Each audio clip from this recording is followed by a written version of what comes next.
Good morning. Hand today is going to be Queen 9 offsuit. We are mid position. Gets to us. We fold, cut off, open raises to 3.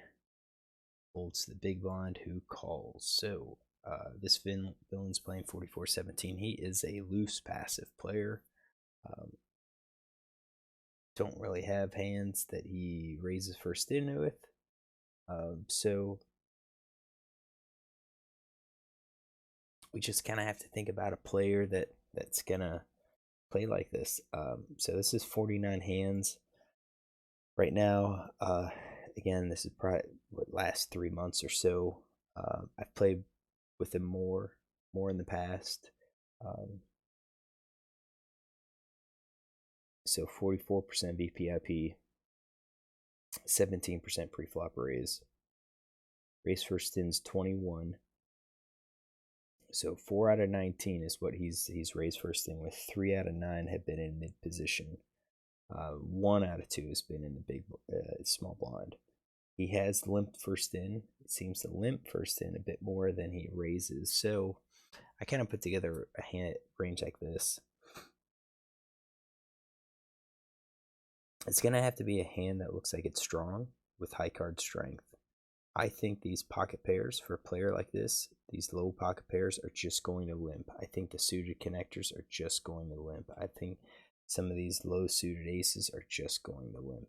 So I just built the range like this. I felt like it needed more, without these aces, we were still pretty low. I felt like we needed more hands in this raise first in range. So that's why I added the ace 9, ace 8. And also those look like pretty decent hands.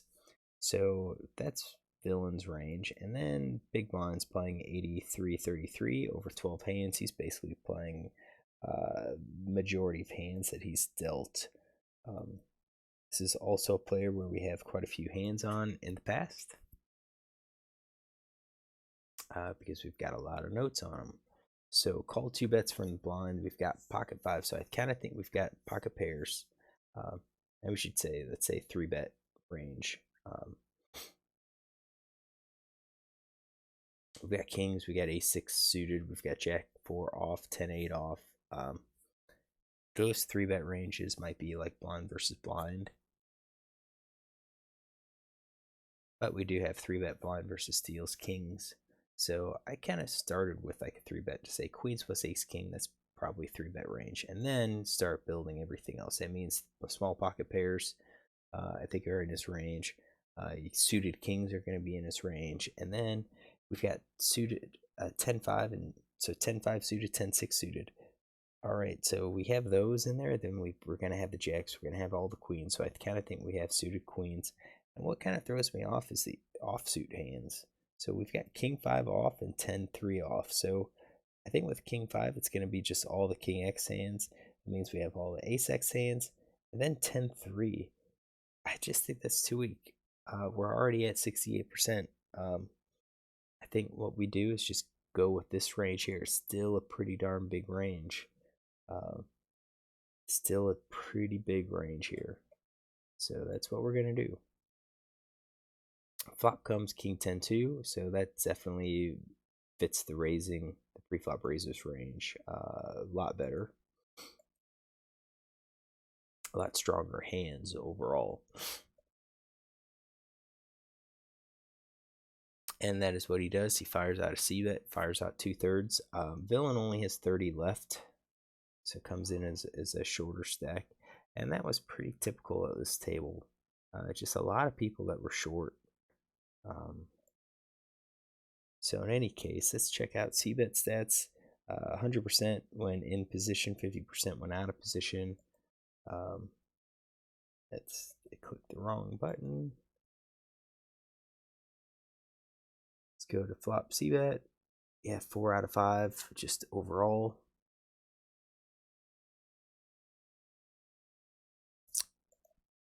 I think we're looking at easy top pair plus. As a passive player, I think he's going to check all the weaker pairs.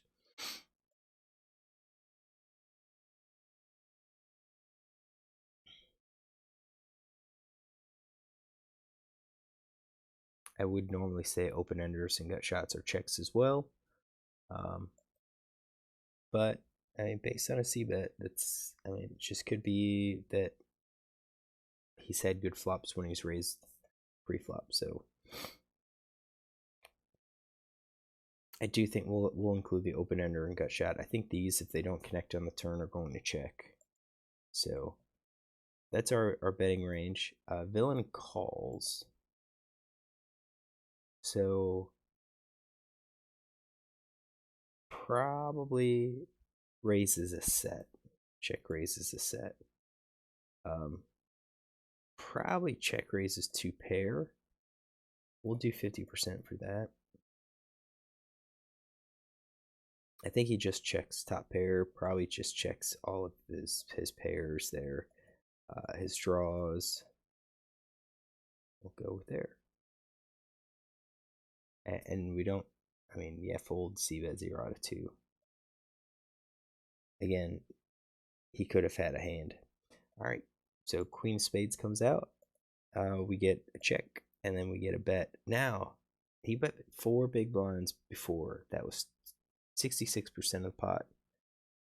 He continues with 4 big blinds here. So maybe like 30%. You know, did he improve? That could be a sign that he improved. He had like ace 10 and picks up the straight. Could definitely be a sign that he does that.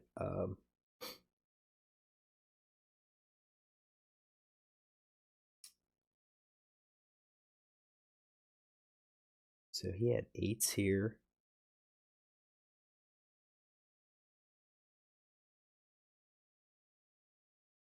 In small blind, 8 out of position. Check called on a 10 high board. A queen comes in, he bets.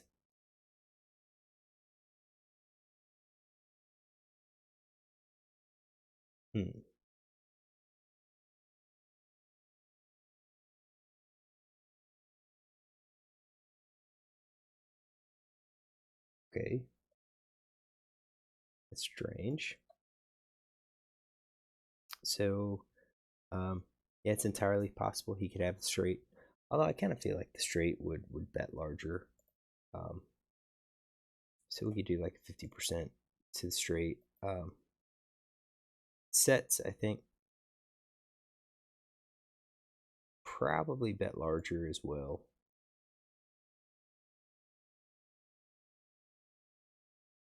I would imagine 2 pair bet larger. Now he could have just improved to 2 pair too. Over pair would go smaller. Top pair would go smaller. Maybe the middle pair goes smaller.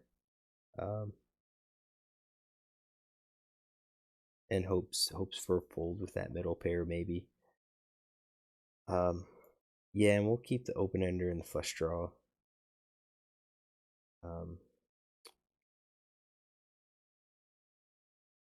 Yeah, we'll keep those. So he bets. Villain calls.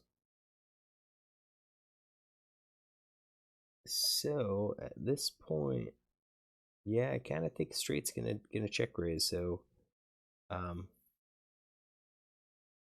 we'll eliminate it. 2 pair could still be bet, or could still call. Although I do expect a 2 pair to check raise here, especially for the size.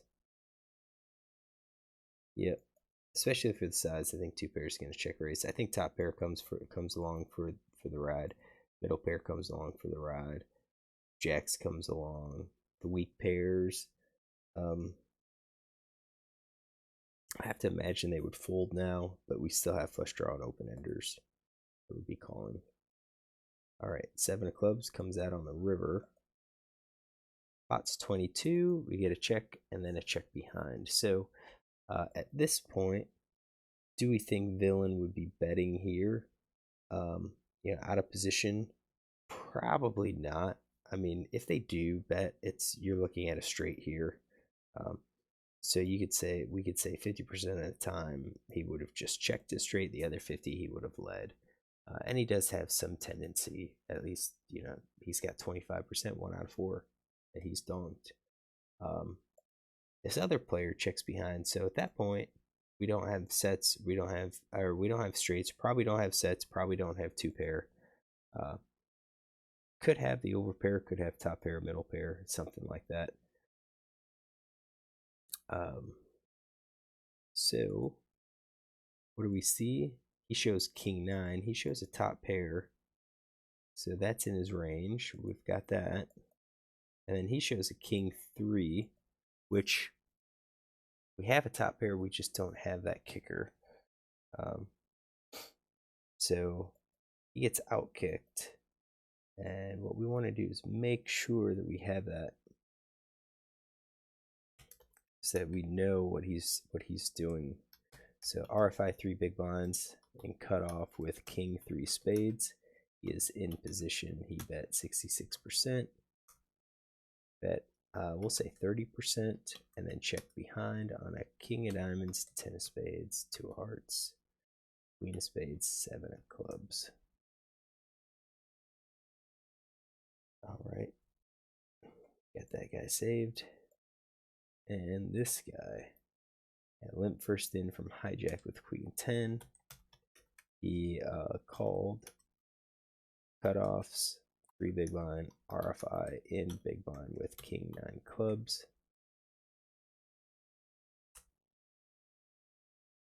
King 9 clubs out of position, check call.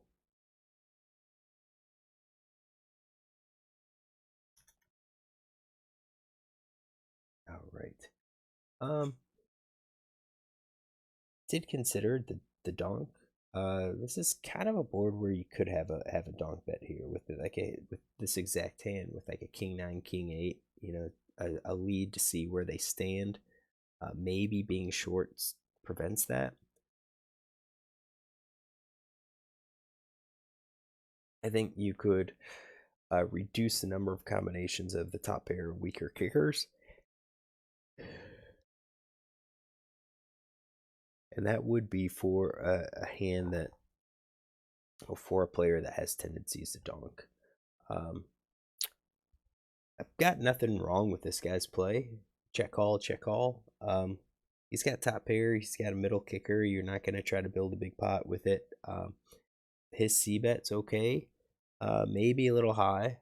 I do think you're going to get called a lot. Well, for against big blinds range, he's got a lot of hands that are just going to have to get folded. But in general, against this regular, this board does connect quite a bit. I think you're going to get called at least once, which means you're going to have to be willing to fire a second barrel. King 3, I think it's good. It's good to do that. So you would C bet, I think, on the smaller side, and then you still have top pair and you picked up the spade draw. I think that would be another good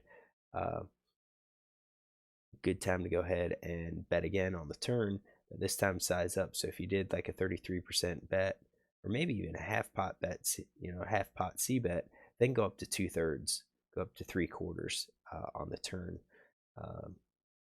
If called, you still have the spade, but I think you're looking at queen jack's gonna probably still call. You're gonna get a draws calling. Anybody with a jack's gonna probably call. So yeah, of course, king jack you're behind, but like as I said, queen jack, jack 10, jack 9 hits your straight. Ace queen is gonna probably call. Ace 10 is probably call again.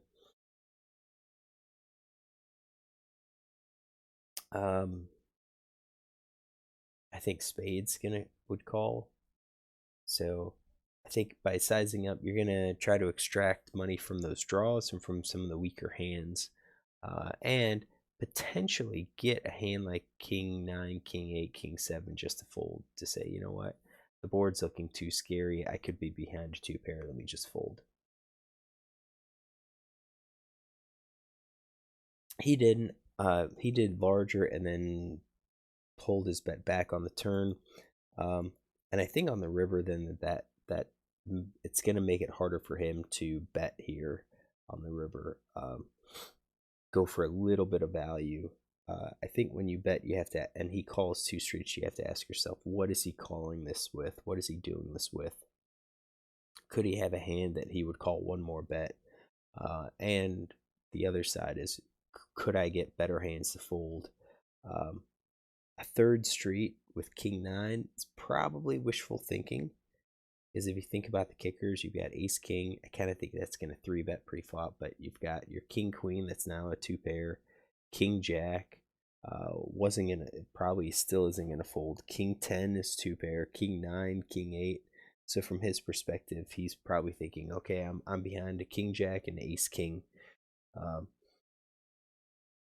we got a king 9, let me call to bluff catch. Now if he did like a third and then a half and then comes in with like a two thirds or a pot size river bet, it's gonna be hard for king 9 to call. And you do go for a little bit of value there. Don't really mind the check. This is probably what GTO recommends since you've already been called twice. You've got a weak kicker, go to showdown with it. I think a hand like king 9, probably GTO would recommend going for a little bit of value because you might get called by the king 8, king 7. But I think any king that calls here, the kicker is going to probably beat the 3. So, interesting hands, took some notes. I still don't know what his full range is, but it's good to know that this guy is raising with like a king 3 that kind of could change, my read. So now it's like, okay, let me get rid of those. Let's shift our raising range and maybe do something more like along those lines, which gets us to 20 and then gives us a lot more top pair type hands. All right, so hopefully you enjoy this hand. If you do, look tomorrow for another.